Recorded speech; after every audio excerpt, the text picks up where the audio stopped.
하나님 말씀 보겠습니다. 구약 성경 욥기 1장 20절 보겠습니다.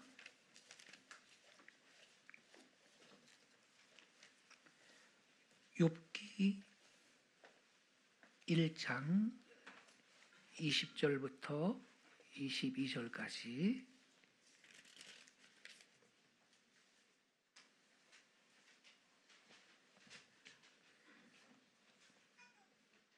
우리 다 같이 한 목소리로 낭독하겠습니다. 시작. 욥이 일어나 겉옷을 찢고 머리털을 밀고 땅에 엎드려 예배하며 이르되 내가 모태에서 알몸으로 나왔사온즉 또한 알몸이 그리로 돌아가올지라. 주신 이도 여호와시요 거두신 이도 여호와시오니 여호와의 이름이 찬송을 받으실지니이다 하고 이 모든 일에 욥이 범죄하지 아니하고 하나님을 향하여 원망하지 아니하니라. 아멘. 네, 여기를 접어두시고요.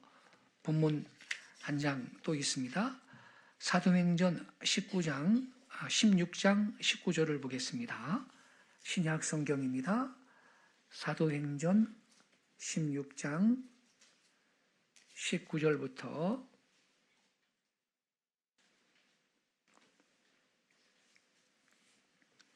26절까지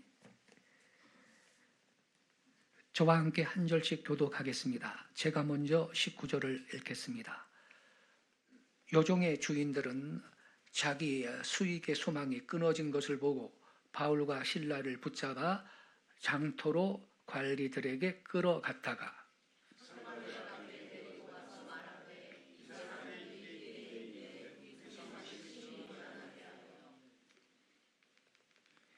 로마 사람인 우리가 받지도 못하고 행하지도 못할 풍속을 전한다 하거늘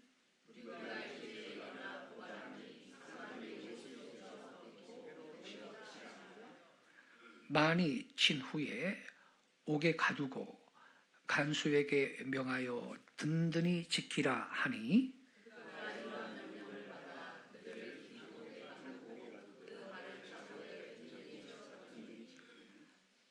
한밤중에 바울과 실라가 기도하고 하나님을 찬송하며 죄수들이 듣더라.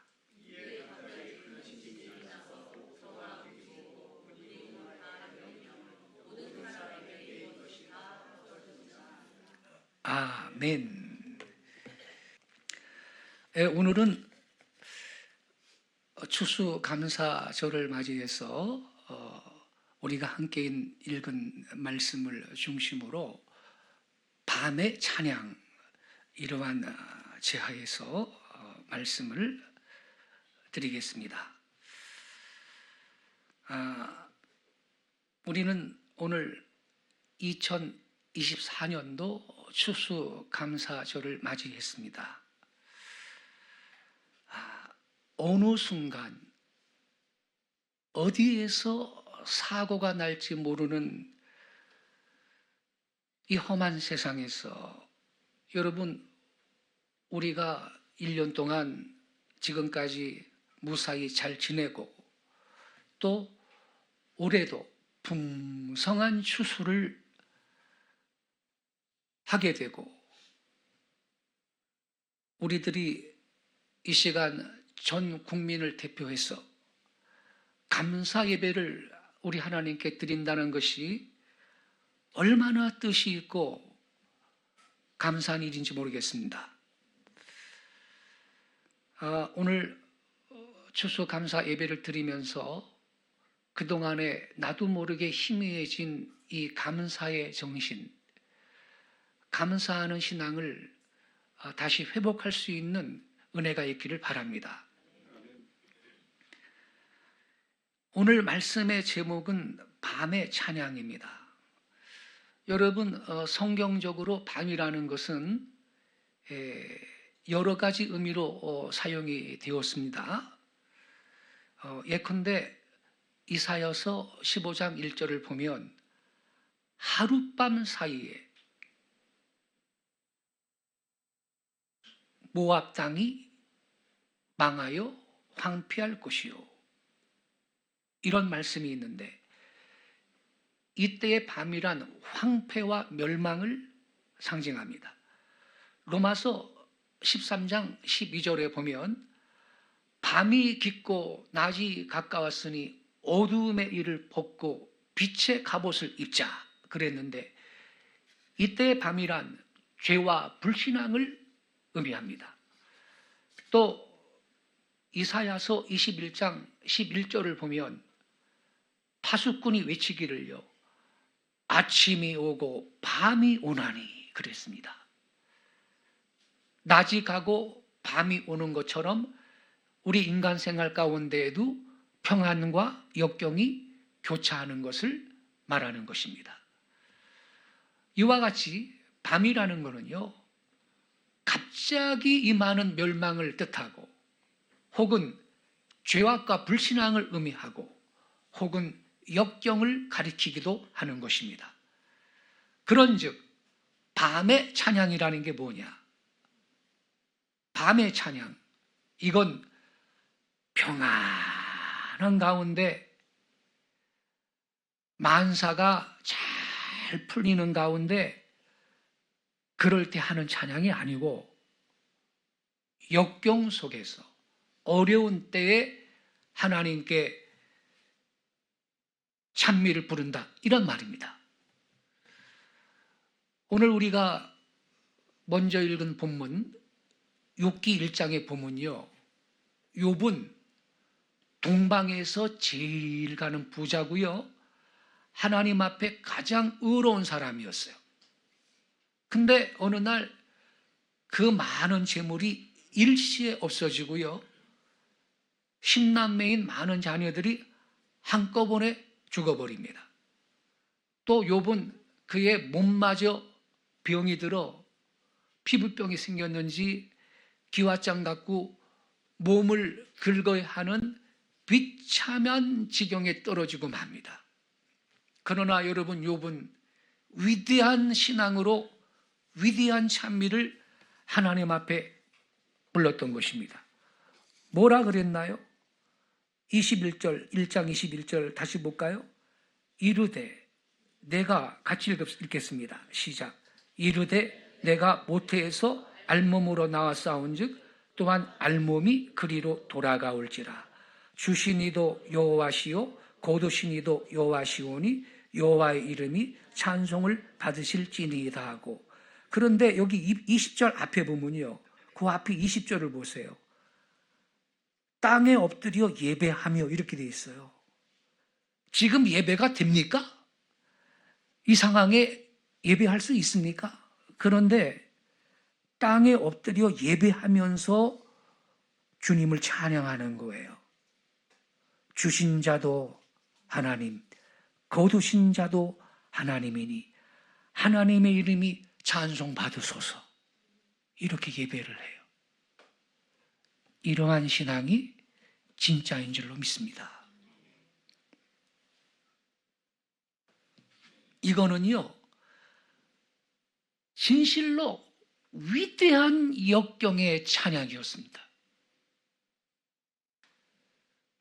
두 번째 본문 사도행전의 말씀은요, 바울 사도가 빌립보에서 전도할 때 귀신이 들려가지고 점을 잘 쳐주는 그러한 여자를 고쳐줬거든요. 그리고 믿게 해줬죠. 그랬더니 더 이상 점을 못 치는 거야. 그러니까 그 여자의 주인이 관아에 고발을 해가지고 바울이 매를 맞고 옥에 갇히게 됩니다. 근데 그때에 바울이 한밤중에 신라와 함께 기도하고 하나님을 찬양했다, 이렇게 기록이 되어 있거든요. 한밤중에 그랬어요. 문자적으로 밤중에 찬양을 했습니다만, 이는 역경시에 불렀던 밤의 찬양이었던 것입니다, 여러분. 유명한 파스칼의 말에 같은 사건에 웃기도 하고 울기도 한다 그랬는데, 여러분, 만약 우리가요 이 욥과 같은 사정에 놓이거나 바울과 같은 형편에 놓인다면 어떡하겠어요? 우린 어떻게 반응할까요? 아마 어떤 사람은 원망할 것입니다. 어떤 사람은 병이 왔다고 슬퍼할 것입니다. 어떤 사람은 쟤 때문에 이렇게 됐다고 남을 원망하고 책임을 전가할 것입니다. 그러나 욥과 바울은 그렇게 안 했습니다. 하나님께 예배했습니다. 하나님 앞에 찬양했습니다. 이 얼마나 탁월한 신앙인의 자세인지 모릅니다. 일반적으로 우리 믿는 사람들은요, 일이 평탄할 때, 잘 될 때, 아무 문제 없을 때 감사 잘합니다. 하나님 앞에 감사합니다. 데살로니가전서 5장 18절에 범사에 감사하라 말씀하셨으니까 보통 때 감사해요. 그러나 역경시에 감사한다는 거, 이건요 최고 경지의 가장 깊은 경지의 믿음이 아닌가, 저는 그렇게 믿습니다.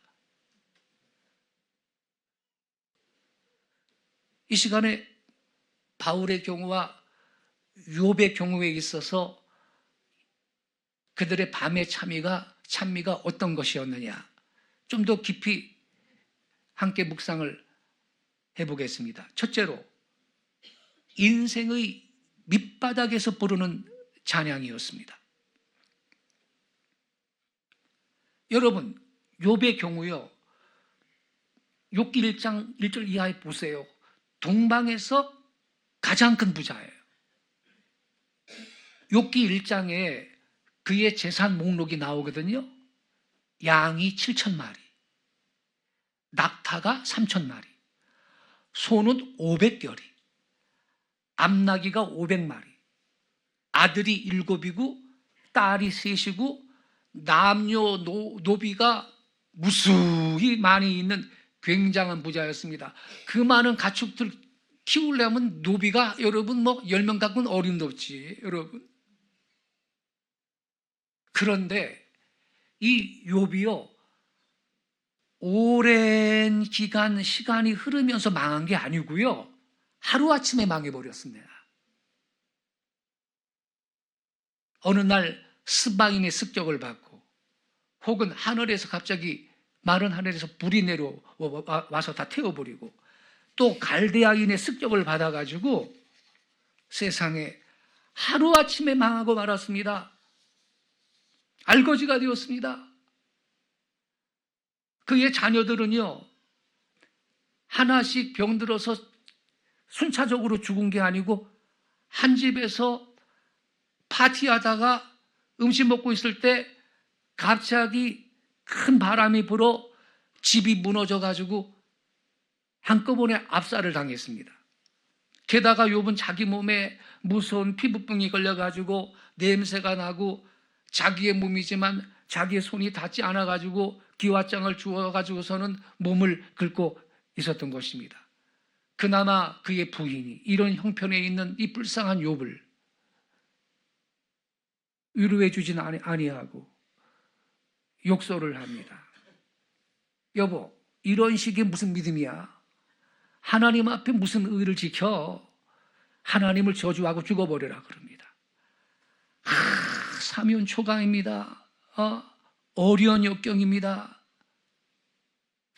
저는요, 이 욥의 역경을 이렇게 생각해 보면 인간이 당할 수 있는 가장 큰 역경을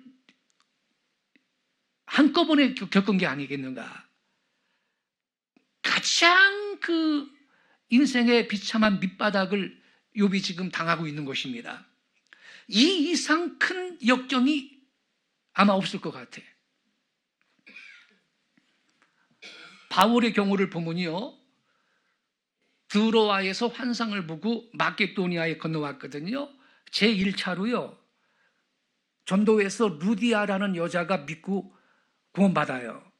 그리고 두 번째 여자를 구원시키는데 그 여자가 바로 귀신 들려가지고 점을 쳐주는 일을 했던 여자거든요. 귀신을 내쫓아버렸다고요. 그런데 그러면 수고했다고 칭찬받아야 되고 넉넉한 상급을 받아 마땅하지 않겠습니까? 상을 받고 후대를 받아야 되는데 그게 아니고 이 여종이 점을 못 치는 거예요. 그러니까 이 주인이 말이죠, 바울한테 이상한 핑계를 구실을 붙여가지고 관리한테 고발을 해가지고 심의매를 맞고 상하게 하고 깊은 옥에 가두어 버린 것입니다. 선한 일을 하다가 이게 뭔 날벼락입니까? 최대의 역경을 맞은 겁니다. 그런데 옥에 갇혔어요. 근데 이런 역경의 밑바닥에서 한밤중에 바울과 실라가 하나님께 찬양의 제사를 드렸던 것입니다. 위대한 찬양이었다고 저는 믿습니다. 하나님 앞에 부른 위대한 은혜의 찬미였던 것입니다. 모든 게 잘 될 때 누가 찬송을 못하는데, 예? 모든 게 잘 풀리는데 누가 감사를 못하겠어요, 여러분? 예? 사람이요, 역경을 맞이할 때 몇 가지 태도가 있거든요. 하나는 불평하고 무조건 도망쳐 가는 겁니다. 회피해서 피하여 가려는 그러한 모습이 있습니다. 하나는 꾹 참고 그저 견디는 인내의 모습이 있습니다. 그러나 바울, 욥 같은 사람은요, 도망친 것도 아니고 참고 있었던 것이 아니고 그 속에서 찬양했습니다. 굉장히 적극적인 거죠. 그 속에서 찬미를 불렀습니다. 오히려 감사했습니다. 위대한 신앙의 발로였던 것입니다. 욥은요, 그렇게 몽땅 하루아침에 잃어버리고 알거지가 되고 중병 걸리고 완전 망했는데, 여러분,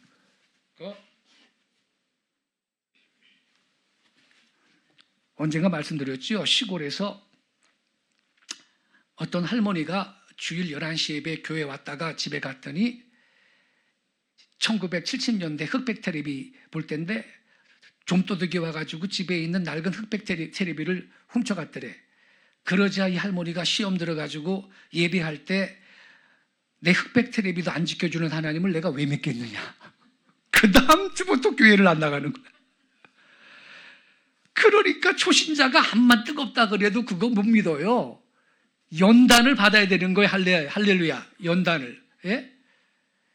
교회를 10년, 20년, 30년 다니신 분들은요, 좀 뜨거운 게 없는 것 같아도 온갖 시련 다 겪고 시험 통과하고 믿음을 지키고 있는 겁니다. 할렐루야. 교회 다닌 지 6개월 만에 무슨 불바다 그러고 왈랄라 샬랄랄라 그러고 뭐 암만 그래봤자 그거 못 믿어요.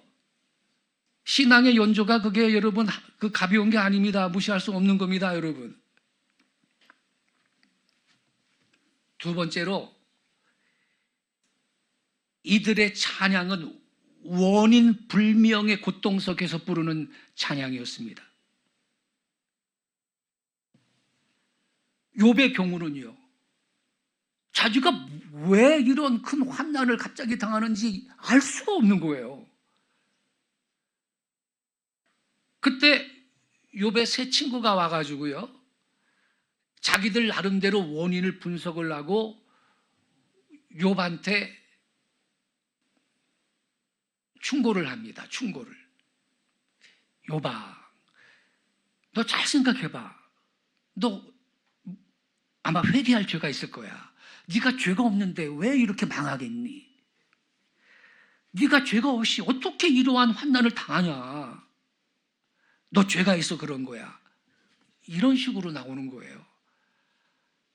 그들은 스스로 온갖 죄를 만들어서 너 이런 죄가 있지 않겠느냐? 뭐 저런 죄가 있지 않겠느냐 하면서 회개하라고 요구하는 거예요.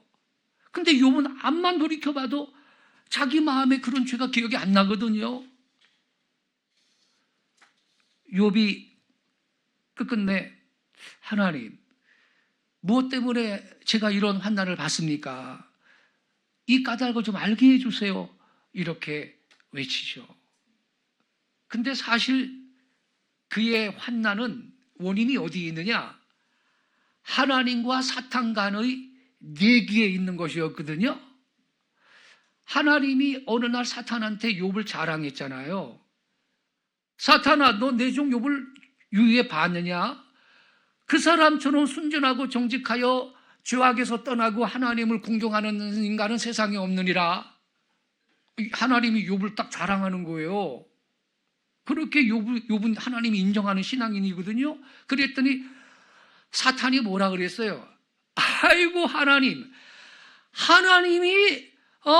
욥한테 많은 재물을 산울처럼 둘러주셨으며 또 많은 자녀와 재산을 그렇게 주셨기 때문에 그런 환경 속에서 누가 하나님을 사랑을 못하겠어요?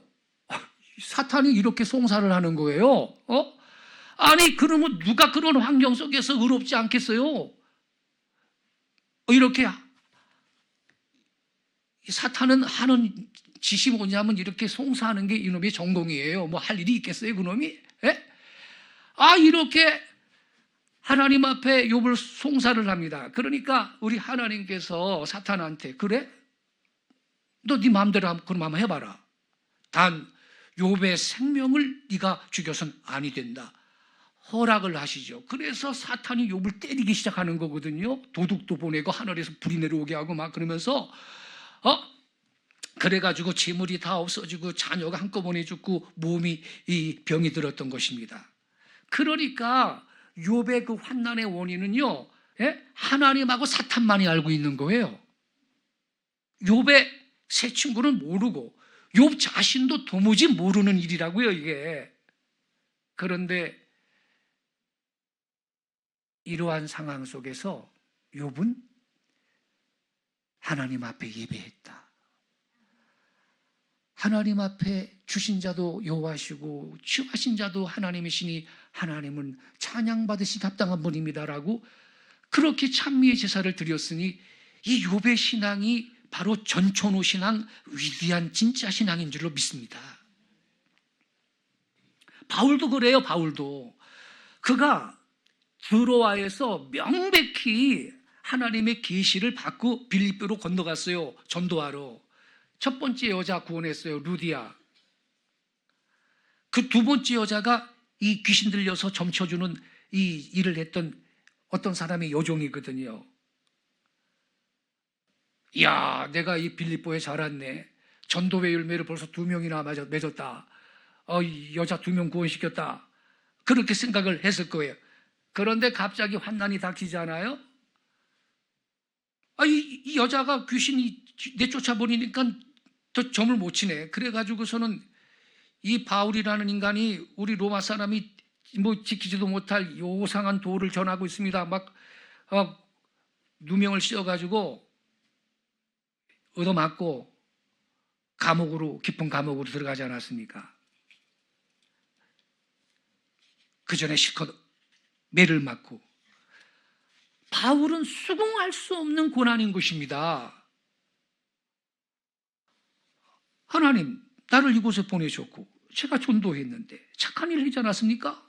근데 내가 매 맞고 깊은 옥에 갇혔나이다. 이게 웬일입니까? 수긍할 수 없는 역경이죠. 여러분들, 우린 다 겪어봤는데 어딘가 그 길을 갈 때 있잖아요. 뭐 차를 몰고 가든 걸어가든 초행길은 뭔가 좀 힘들어. 처음 어떤 길을 갈 때는요, 더 먼 것처럼 느껴지고요. 좀 더 괴롭게 느껴지고 더 피곤하게 느껴지지 않습니까? 왜 그래요? 왜? 모르니까. 처음 가는 길이니까. 알지 못하기 때문에 그런 거잖아요. 근데 그 길이 2번 가고 3번 가고 익숙해지면 피곤하지가 않아요. 그죠? 자신 있고 말이죠. 그 길이 더 가깝게 느껴지잖아요. 모르고 가는 길이 더 멀게 느껴지는 법이고 피곤하죠. 힘들고. 고난도 그래요. 고난도. 원인을 알고 당하는 고난이면 차라리 좀 고통이 덜할 거예요. 근데 욥처럼 내가 이거 왜 이런 고난을 당해야 되는 거냐? 그거 모르면 더 고통스럽습니다. 마음이 더 괴롭고 더 답답한 거예요. 그렇지 않겠어요, 여러분? 그런데 원인 불명의 고통 속에서 바울과 욥은 원인을 알고 찬양한 게 아니다 말이죠. 무조건 찬양했습니다. 알지 못하는 원인은 숙제로 놓아둔 채 그들은 하나님이 신실한 분이라는 것을 믿습니다. 그래서 무조건 이거 하나님이 허락하신 일이니까 합력의 선을 이루게 하실 것이다. 내게 결국은 좋게 하여 주실 것이라고 믿고 그들은 찬양했던 것입니다. 할렐루야.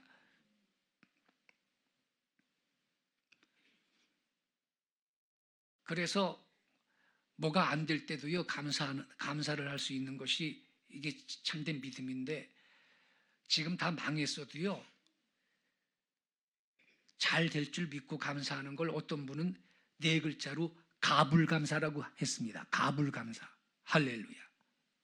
어떤 사람은 부도 맞아가지고서는요, 회사 문 닫게 생겼는데 부도 감사한 것만 이걸 바친 사람이 있어요. 참 그 사람도 참 믿음이 대단하죠. 부도 맞았는데 무슨 부도 감사한 겁니까? 믿음이라는 건 지적 동의가 아닙니다. 순종인 것입니다. 할렐루야. 그 사람은 욥의 신앙을 자기 신앙으로 삼은 거예요. 여러분, 아까 그랬죠. 길을 갈 때도 초행길, 처음 가는 길은 뭔가 좀 더 먼 것처럼 느껴지고 그 좀 가는 길이 더 피곤하고 힘들고, 그런데 몇 번 가면 익숙해지고 가볍고 그렇잖아요. 모르고 가는 길이 힘들다. 근데 바울과 이 욥은 내가 왜 이런 고난을 당해야 되는 건데, 원인을 알지 못하지만 하나님을 찬양했는데, 여러분, 여기에 과학과 신앙의 차이가 있는 것입니다. 과학은요, 알지 못하는 길을 가지 않습니다. 그러나 신앙은 뭐냐? 알지 못하고 길을 가는 겁니다. 아브라함이 갈대아 우르에서 물음을 받고 가나안 땅을 향해서 떠났던 사실이 신약성경 히브리서 11장 8절에 이렇게 해석을 해놨어요. 아브라함이 부르심을 받을 때 갈 바를 알지 못하고 떠났다. 갈 바를 알지 못하고 간 것이 그런 게 신앙인 것입니다.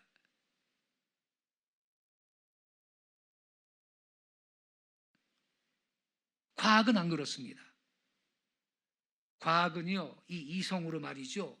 인간의 이성과 두뇌로 연구하고 조사하고 데이터를 내고 추적 관찰해보고 그리고 된다 할 때 하는 법입니다. 될지 안 될지 모르겠다. 그때는 안 합니다. 이 과학의 세계는 알면서 가는 거고 신앙의 세계는 알지 못하고 가는 것입니다. 그래서 우리 지금 성경 공부 제자 훈련하는데 이 5기초 8지침 과정이 있는데, 지금 8지침에 보면 그 사과가 믿음의 요한 생활이에요. 믿음의 요한 생활인데 암송 구절이 고린도후서 5장 7절입니다. 이렇게 그 구절이 뭐지요? 이는 우리가 믿음으로 행하고 보는 것으로 하지 아니함이로다. 할렐루야. 보는 것으로 하지 아니함이로다. 이는 우리가 믿음으로 행하고 보는 것으로 하지 아니함이로다. 이것이 여러분 신앙의 세계인 것입니다. 할렐루야.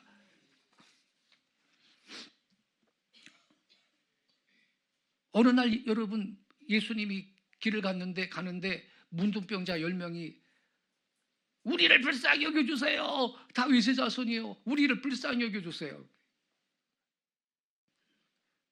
뭐 해줄까? 낳고 싶습니다.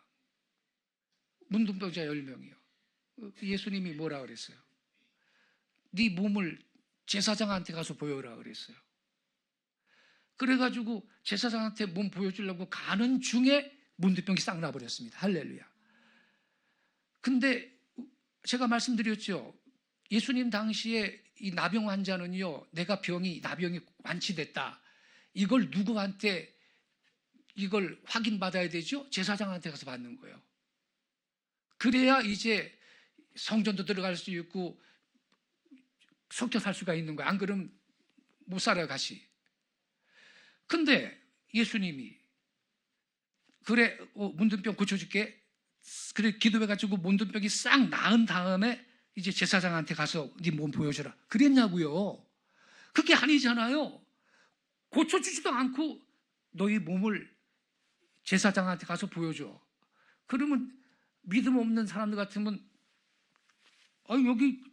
예수님 무슨 가서 경칠 일이 있어요? 안 났는데 왜 가서 보여주라 그러세요? 이렇게 따지면 되겠느냐 이 말이에요. 그러면 무슨 병이 낫겠어요? 지금 아무 치료가 난 증거가 없지만 예수님 말씀 믿고 가다가 낫다 이 말입니다. 할렐루야. 이게 여러분 영의 세계요, 믿음의 세계인 것입니다. 그러니까 너무 이성적으로만 우리가 생각하고 판단하고 그러면 하나님의 영광을 볼 수가 없어요. 그거부터 인간의 능력으로 다 하지 무슨 하나님이 왜 필요하겠어요? 그럼 여러분. 그래서 여러분, 우리는 이 욥과 바울의 신앙을 배워야 될 거예요. 우리가요, 다 알고 다 해결한 다음에 하나님 찬양하는 게 아닙니다. 바울은 알지 못하는 가운데, 욥도 알 수 없는 가운데 하나님께 찬양의 제사를 드렸으며 그 다음에 아는 것은 따라온 겁니다. 할렐루야.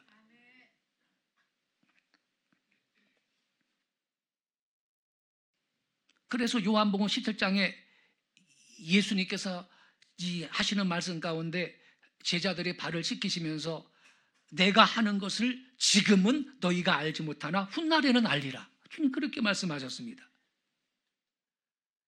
우리는요, 알지 못하는 세계에서 하나님께 찬양하고 하나님께 맡기고 감사할 때 언젠가는 모든 사실을 알게 될 때가 오는 걸 믿으시기 바랍니다.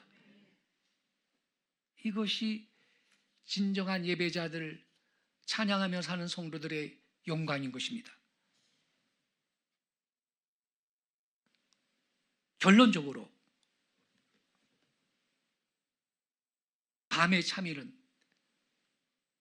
놀란 기적을 불러왔습니다.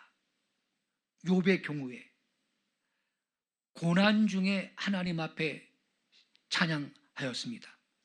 근데 욥기 42장에 보면요, 욥의 회복이 나옵니다. 욥의 회복이 나오는데 욥기 1장에 나와 있는 재산 목록과 42장에 나와 있는 재산 목록을 비교해 보면 꼭 배가 됩니다. 배. 다시 말하면 갑절로 하나님이 회복을 시켜주셨는데 이 욥기 아까 욥의 재산이 얼마나 됐다는 거 욥기 1장 읽어드렸죠. 42장에 보면요, 배로 하나님께서 다시 채워주시는데 우리 하나님께서 이렇게 전천후 신앙을 가진 욥한테 은혜를 주셨는데 42장 12절 이하에 제가 읽어드릴게요. 들어보세요. 10절부터 먼저 읽어드릴게요. 욥이 그의 친구들을 위하여 기도할 때 여호와께서 욥의 공경을 돌이키시고 여호와께서 욥에게 이전 모든 소유보다 갑절이나 주신지라. 이렇게 써 있어요. 갑절.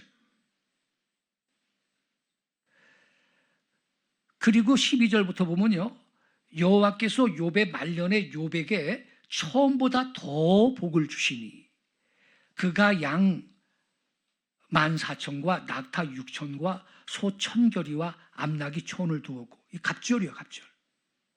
또 아들 7과 딸 셋을 두었으며 그가 첫째 딸은 여미마라 이름하였고 둘째 딸은 그시아라 이름하였고 셋째 딸은 게렌 합북이라 이름하였으니 모든 땅에서 욥의 딸들처럼 아리따운 여자가 없었더라.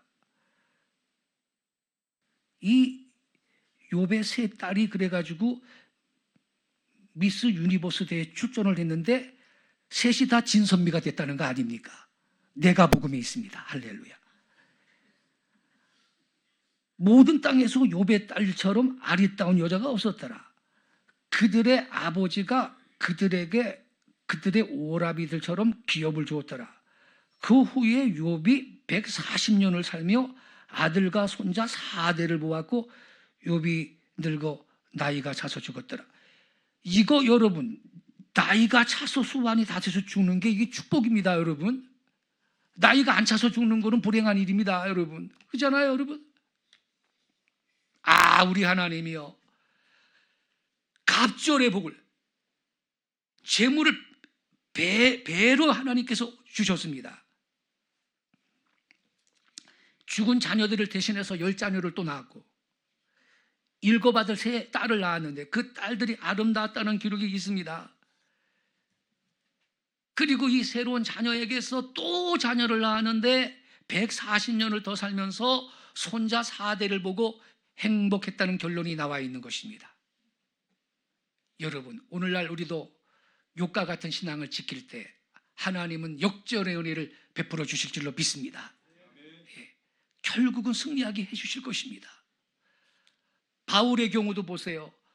밤중에 얻어맞아가지고 온몸이 아팠을 때인데 찬양의 제사를 드렸습니다. 그때 큰 지진이 일어났거든요. 착고가 풀리고요, 옥문이 다 열려버렸습니다.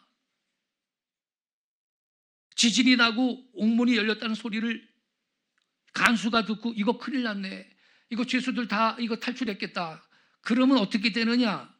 로마법에는 죄수를 대신해서 간수가 형벌을 받아 죽어야 되거든요. 그래서 자교를 하려고 그랬어요. 자교를.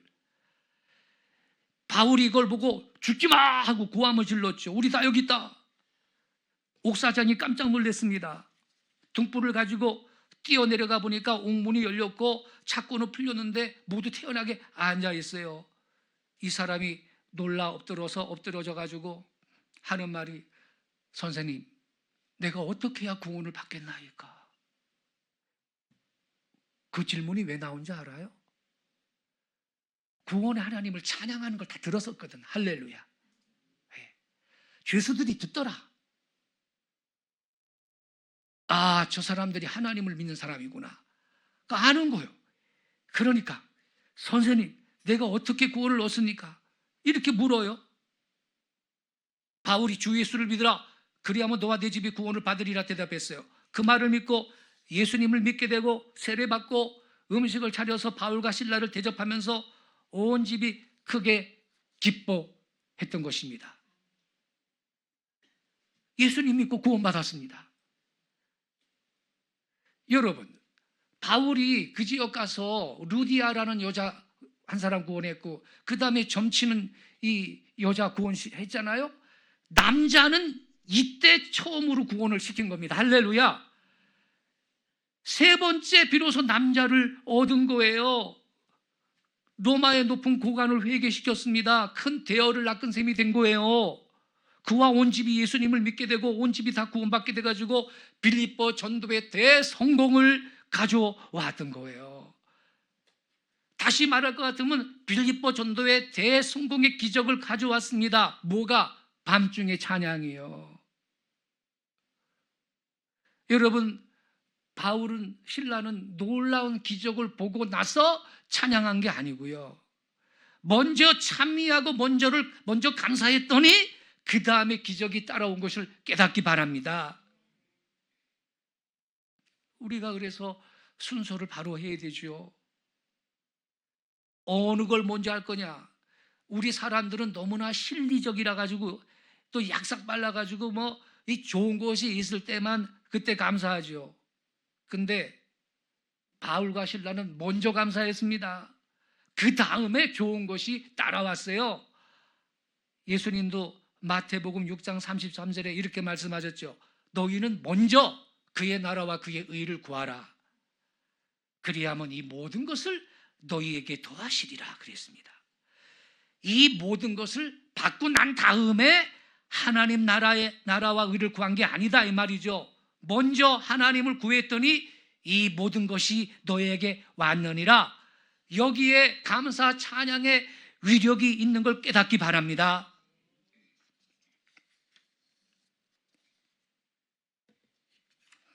마무리하겠습니다. 우리 사람들이 원망의 조건을 찾고 자꾸 그 불평할 그 조건을 헤아리면요, 문제 해결이 없습니다. 문제 해결이 없어. 거긴 기적이 없어요. 그러나 감사의 조건을 찾고 감사의 조건을 헤아리고 감사의 제사를 드릴 때 기적이 오는 걸 믿으시기 바랍니다. 특히 밤중의 찬미는 여러분 우리에게 기적을 갖고 옵니다. 어려운 고난의 골짜기를 통과하는 우리 성도님들 계신가요? 그 모든 어려움, 내 모든 문제, 숙제로 놓아둔 채 역경 속에서 감사를 드릴 줄 아는, 감사 찬양의 제사를 드릴 줄 아는 성도 되시기를 축원합니다. 거룩한 밤의 찬미가, 밤의 찬양이 불려질 때 이 밤의 찬미가 놀라운 기적을 일으켜서 우리의 모든 문제가 아름답게 기적적으로 해결을 받을 수 있을 것입니다. 오늘 감사절입니다. 우리 모두가 감사의 정신을 다시 회복하고 새롭게 하여서 앞으로 한 세상을 살아갈 때 맑고 밝은 날 주를 찬양할 뿐만 아니라 밤중에도 주를 찬양하는 위대한 믿음의 사람들 되실 수 있기를 예수님의 이름으로 축복합니다. 기도하겠습니다.